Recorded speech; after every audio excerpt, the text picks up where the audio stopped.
If you look at the global economy right now, there is this fundamental imbalance that's basically just hiding in plain sight. Oh, yeah, absolutely. Because for decades, when we talk about technology, Africa has essentially been, well, selling the flour but importing the bread. Right. That's a great way to put it. Like, they provide the raw ingredients, the critical minerals that make, every smartphone, every electric vehicle, every single data center on Earth possible. But then they have to turn around and buy back the finished microchips at this massive premium. Exactly. And I mean, the timing of this shift we're seeing, it really couldn't be more critical for anyone paying attention to global markets right now. Yeah, because what we're looking at today, in April 2026, is this massive structural shift. They aren't just asking for a better price on the flour anymore. They are actively building the bakery. They really are. And we're living in a world completely obsessed with microchips, you know? They are literally the geopolitical currency of our era. Without a doubt. So welcome to this deep dive, where our mission is to really get into the actual mechanics of this, what they're calling this minerals to microchips moment. Yeah, and the foundation for this whole transition is mapped out in this fascinating new report from CASD. That's the Center for Artificial Intelligence and Sustainable Development. Right. And the lead author, Dr. William Mkwinja, and his team, they were actually the analytical partners at the inaugural Africa Semiconductor Investors Forum that just wrapped up in Nairobi. From April 20th to the 22nd, yeah. It's brand new. So we want to unpack exactly how an entire continent plans to transform itself from just a passive supplier of dirt and rocks into an active manufacturer of integrated circuits. Yeah. And more importantly, why this matters to you, the listener. Because it really does matter to you. Yeah. Whether you're an investor looking for the next massive growth market, or a tech worker watching supply chains move, or just, someone trying to understand the hardware inside your pocket, this shift changes the entire board. It absolutely rewrites the map. But I think to understand the strategy coming out of Nairobi, we have to look at the psychological state of the global tech sector over the last few years. Right, the pandemic. Exactly. The COVID-19 pandemic terrified governments and tech giants alike. It exposed the extreme fragility of having these single-source dependencies for something as critical as a microchip. Oh, totally. I mean, we saw moments where a single factory shut down in one hemisphere meant automotive plants in another hemisphere had to just completely halt production. The global architecture for making chips is incredibly brittle. It's terrifying, actually. So suddenly every major economy is frantically trying to diversify their supply chains so they don't get caught in that trap again. And meanwhile, Africa is sitting there holding the critical minerals that this entire digital transition depends on. And that is the exact leverage point. The message from the keynote panels in Nairobi was just unwavering. Yeah. African nations recognize that they hold the physical cards for the digital age. And they're leveraging that position to dictate the terms of their engagement. They no longer want to just, watch the semiconductors surge from the sidelines. But I mean, to bring global manufacturers to the table, they need more than just raw materials, right? Oh, absolutely. They need to prove there's a massive consumer market waiting for the finished products. And the report lays out some staggering demand metrics for that. We're talking about a continent with 1.5 billion people. It's massive. Yeah, and the trajectories for mobile device penetration, the rollout of IoT, the Internet of Things across agricultural and urban sectors, plus this huge spike in data center construction for cloud computing. The sheer volume of hardware that is going to be consumed there over the next decade is astronomical. Which is exactly how you speak the language of international capital, right? Because investors, they don't write billion-dollar checks based on population counts. No, of course not. They invest in viable, accessible markets. And this is where the African Continental Free Trade Area, the AfCFTA, completely alters the math for a semiconductor manufacturer. But wait, hold on. Let me jump in here. Because 1.5 billion people is a great headline. But historically, that's 54 different borders. Right. That means 54 different regulatory environments, 54 different tax codes, and 54 different customs nightmares. Why would any global manufacturer touch that kind of fragmentation? I mean, a theoretical market doesn't justify building a multi-billion-dollar semiconductor plant. And you're completely right. That fragmentation is the historical barrier. The AfCFTA isn't just It's not just a trade agreement to make it easier to move agricultural goods around. It is a profound industrial strategy. Okay, how so? By harmonizing trade rules, standardizing regulations, and dropping tariffs across those 54 nations, the AfCFTA is physically combining those fragmented national markets into a single, unified investment block. We're talking about a combined GDP of $3.4 trillion. Wow. So if you're an investor listening to this, that $3.4 trillion unified demand base is the exact mathematical de-risking you've been waiting for. Exactly. You aren't building a factory to navigate the red tape of serving just the Kenyan market or just the Nigerian market. You are building it to serve a massive, legally integrated, continental demand base. It provides the required scale, because capital-intensive manufacturing like semiconductors requires assured demand at a colossal scale to even justify the initial capital expenditure. Absolutely. But, having the market is only step one. The real challenge is finding the entry point. Because you do not just wake up one day and decide to fabricate an advanced microchip. No, you definitely don't. Which brings us to the actual strategy they're employing. The government ministers from Nigeria, Kenya, Egypt, and Zambia, they keep referring to this as sovereign by design. Yes, that phrase came up a lot. And what really struck me reading this part of the report was the sheer pragmatism. Like, nobody in Nairobi was under the illusion that they're going to magically compete with Taiwan or South Korea next year. Yeah. It's an incredibly deliberate, progressive shift. Well, it has to be, right? The semiconductor value chain is notoriously unforgiving. Brent Omdahl from Global Wafers, they're the world's third largest silicon wafer producer. He mapped out the reality of this supply chain for the forum. And it's complicated. Highly. It starts with mining high-grade quartz. Then you process that into metallurgical-grade silicon. Then you refine that into ultra-pure polysilicon. And only then do you get to wafer fabrication, where you are actually etching the microscopic circuits. And the gap in complexity between those steps is massive. Staggering. Processing metallurgical-grade silicon involves advanced heavy industry, like smelting infrastructure. It's difficult, but Africa already has deep expertise in complex metallurgy and mining. Egypt, for example, is already proving that this stage is highly viable locally. Right. But wafer fabrication, on the other hand. Oh, wafer fabrication requires $10 billion plants. Right. You need extreme ultraviolet lithography machines that use lasers to etch patterns at the nanometer level. You need clean rooms that are completely isolated from the slightest seismic vibration. You do not start at wafer fabrication. You find a foothold lower on the ladder. And one of the most brilliant footholds mentioned in the report is anchor demand, specifically using smart utility meters. Yes, that was a fascinating example. The report estimates the continental market for smart meters at $1 billion annually, and currently that demand is met entirely by importing the finished devices. Think about the mechanics of that for a second. Governments control the utility grids. They're the ones buying these meters. Right. If a government implements a procurement policy mandating that smart meters or, educational tablets or basic IoT infrastructure must be sourced locally, they instantly materialize a guaranteed market. Yeah, they create a financial vacuum that forces local semiconductor assembly and packaging facilities to open simply to capture that guaranteed government contract. It's literally forcing the supply chain to put roots down. And we are already seeing companies aggressively positioning themselves for this. Dr. Kamal Gachiji shared an incredible story at the forum about his company, Gearbox. I loved this part of the report. Oh, right. They wanted to partner with Europlacer, which is a leading European manufacturer of electronics assembly equipment. But they didn't just walk in with a pitch deck and ask for a handout. Gearbox built demonstrable surface mount technology capabilities first, literally showing they could reliably place electronic components onto printed circuit boards at scale. Which completely altered the risk profile for the European partner. Exactly. It's like auditioning for a world-class symphony. Yeah. You don't walk in, point to a violin, and ask the conductor to teach you how to play based on your enthusiasm. You show up already playing a flawless sonata, proving you have the baseline competence, so they know integrating you won't ruin the entire performance. That's a great analogy. Gearbox built the baseline themselves, and that's how they secured the partnership. It's like bringing a dish to a potluck instead of just asking for a free meal. Absolutely. But even if you have the demand and you identify the perfect strategic entry point like smart meter assembly, you inevitably slam into the hardest barrier in deep tech. You cannot build a semiconductor sector without world-class human capital. The talent bottleneck.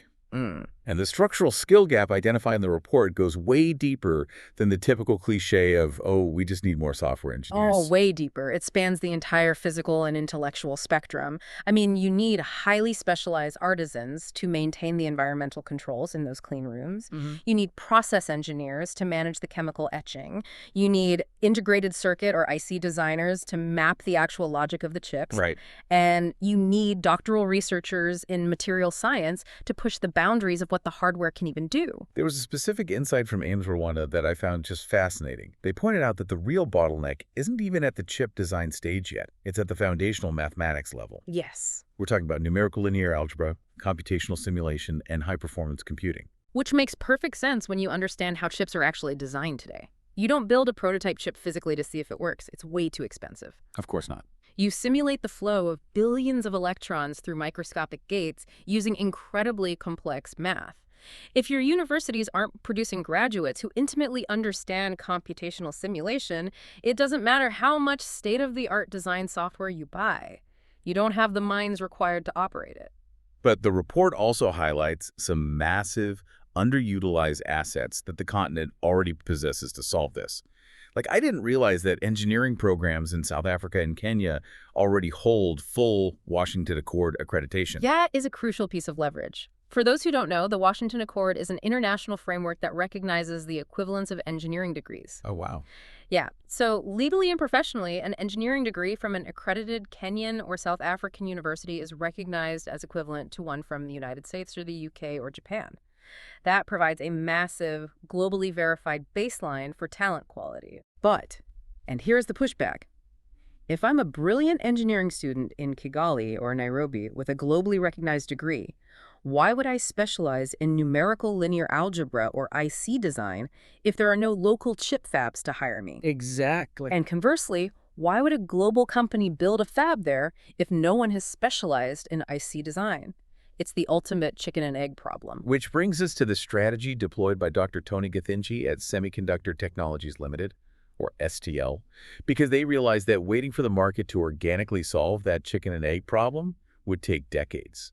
So they engineered a bypass. And their bypass was brilliant. They basically bypassed the brain drain narrative completely. Yeah. STL went directly to global industry giants companies like Micron Technologies and Global Foundries. Right. And they didn't ask for money. They asked for their hiring rubrics. They asked exactly what specific technical skills and software proficiencies these companies desperately needed.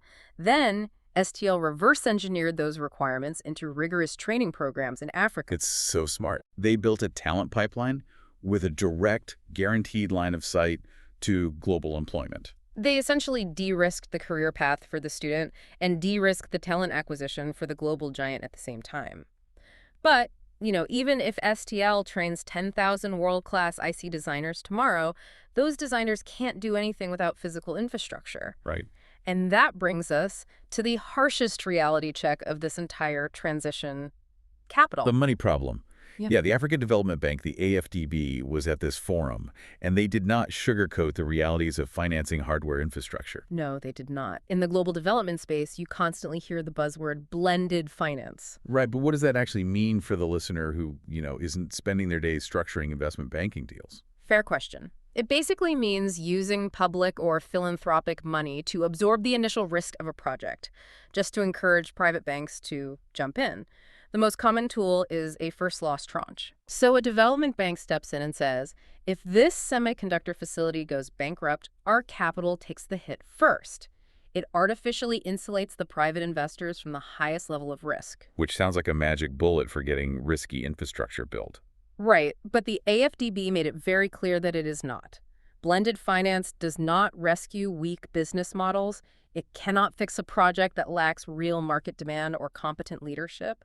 It only helps projects that are inherently viable overcome the extreme risk aversion of global capital markets. So the fundamentals have to be there. Exactly. To get the money, you need demonstrable demand offtake, meaning signed contracts from buyers. You need a credible, stress-tested cost structure, and you need operators with real equity on the line. It's like trying to build a massive international airport. Yeah. You can't just walk into a consortium of global investors and ask for $2 billion just because your city has a lot of eager travelers. Right, they will laugh you out of the room. Exactly. You need deep geotechnical surveys, algorithmic air traffic models, environmental impact studies, and binding signed commitments from major airlines to lease the terminal gates.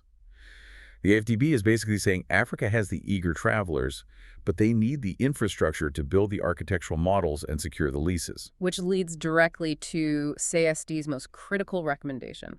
They directed this to AUDA-NEPAD, that's the African Union Development Agency, the body responsible for coordinating major continental projects. CASD pointed out that the bottleneck isn't a lack of ambition, it is a lack of project preparation infrastructure. The valley of death for hardware startups. Exactly. So ASD recommended creating a dedicated project preparation facility. The sole purpose of this facility is to select 10 to 15 priority projects, spanning everything from metallurgical silicon processing to IC design hubs, and provide them with the technical engineering assistance, the legal structuring, and the complex financial modeling required to make them fully investment ready within 24 months. Because you have to physically construct the plumbing before the billions of dollars in capital can flow through it. Exactly. And what is truly wild about all of this is that the timeline to build that plumbing is suddenly being compressed by the ultimate technological wild card. Like, we've mapped out the physical market, the talent strategy, and the financial reality, but the conversation completely shifts gears when we introduce the force that is accelerating everything: artificial intelligence. Oh. AI changes the calculus of the global semiconductor industry entirely. Yeah. And CASD made it explicit that Africa's continental semiconductor strategy must deeply integrate AI. They highlighted that AI functions in this ecosystem in two distinct ways: as a massive demand driver and as a revolutionary design tool. Wait, so you're saying that because Africa is deploying AI to solve foundational challenges, like using machine learning algorithms to analyze soil data for agriculture, or deploying AI diagnostics in remote healthcare, they are inherently going to become one of the biggest consumers of the very chips they are trying to build? Precisely. All of those smart grids and health tech deployments are fundamentally underpinned by AI applications, which require massive compute power. Africa's integration of AI over the next decade is going to vertically scale the demand for microchips on the continent. Wow. If your industrial strategy ignores AI, you are completely misreading the demand curve of your own market. But the second function of AI is what truly democratizes this whole space, right? Using AI as a design tool.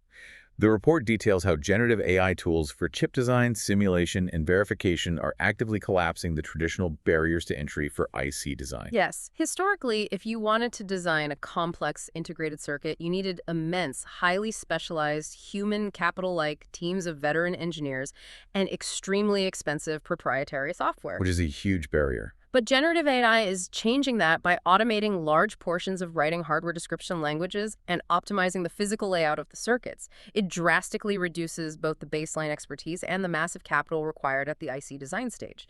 So the implication here is profound.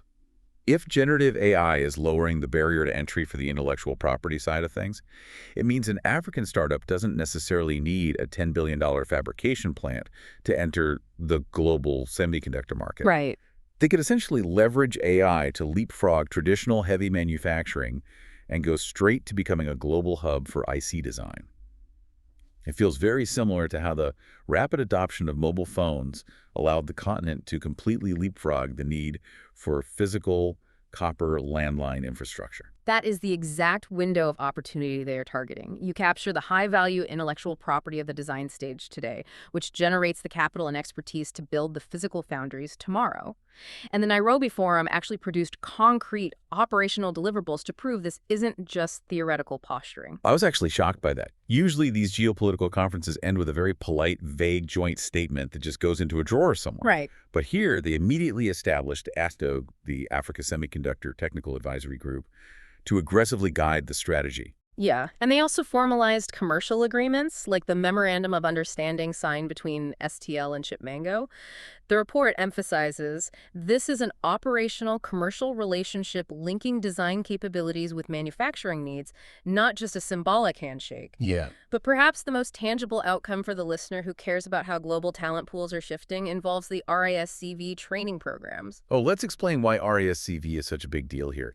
Because usually, if a company wants to design a chip, they have to pay millions of dollars in licensing fees just to access a proprietary instruction set architecture, like the ones owned by ARM. Right. It prices startups out of the market before they even begin. But RISC-V is an open standard instruction set architecture. It is essentially an open source dictionary for chip design. It's free to use. And the Swedish Chips Competence Center at Lund University is now hosting a professional-level RISC-V training program, specifically earmarking spaces to upskill African professionals in this open-source architecture. And there is a complementary initiative launching right in Nairobi in mid-July 2026, developed in partnership with the Chinese Academy of Sciences. And the mechanism of this program is brilliant. It really is. They are taking top students, training them, and the top 5 performers receive full scholarships to work in a state-of-the-art semiconductor fabrication facility in China. But, and this is the kicker, the explicit legal condition of the scholarship is that they must return to Africa afterward to embed that advanced manufacturing knowledge into the continental ecosystem. They're literally engineering the brain gain in real time. It's incredible. The discipline, the preparation, and the structural coordination behind this forum were remarkable. Professor Branda Okolo from AUDA-NEPAD closed the event by setting an incredibly demanding, undeniable target. What was it? By 2034, Africa aims to have commercial semiconductor activity actively feeding into its own manufacturing value chain. 2034. That is just 8 years from now. They've given themselves 8 years to rewrite the global hardware map. Which is why this matters so deeply to anyone listening to this deep dive. The geographical concentration of chip manufacturing that defined the global economy for the last 20 years, the architecture that caused those massive supply chain panics during the pandemic, is being actively dismantled and rebuilt. Yeah. Whether you are analyzing market trends for a hedge fund, tracking emerging technologies, or simply trying to understand the macroeconomic forces shaping your daily life, Africa's strategic, calculated entry into the semiconductor space is a variable you cannot afford to ignore. The supply chain of the future will not look like the supply chain of the past. It really is a paradigm shift. I mean, we started this link dive by talking about the historical imbalance of selling the flour and importing the bread, the raw critical minerals versus the finished high-margin microchips. Right. And seeing the sheer scale of coordination happening right now. The AfCFTA legally unifying a $3.4 trillion market, the precise targeting of smart meter anchor demand to force local assembly, and leveraging generative AI to leapfrog the design barriers. It leaves me with one massive question that goes far beyond the economics of hardware. What's the question? If Africa actually succeeds in this 8-year mission, if they fundamentally shift from being a passive raw material exporter to a sovereign, active manufacturer of the world's most critical technology, how might this rewrite the global balance of geopolitical power? What happens to the traditional tech hubs in the West and Asia when the continent that physically powers the digital age finally controls the intellectual property too? It's a massive shift. It really is. Just something to think about the next time you hold that microchip-powered phone in your hand.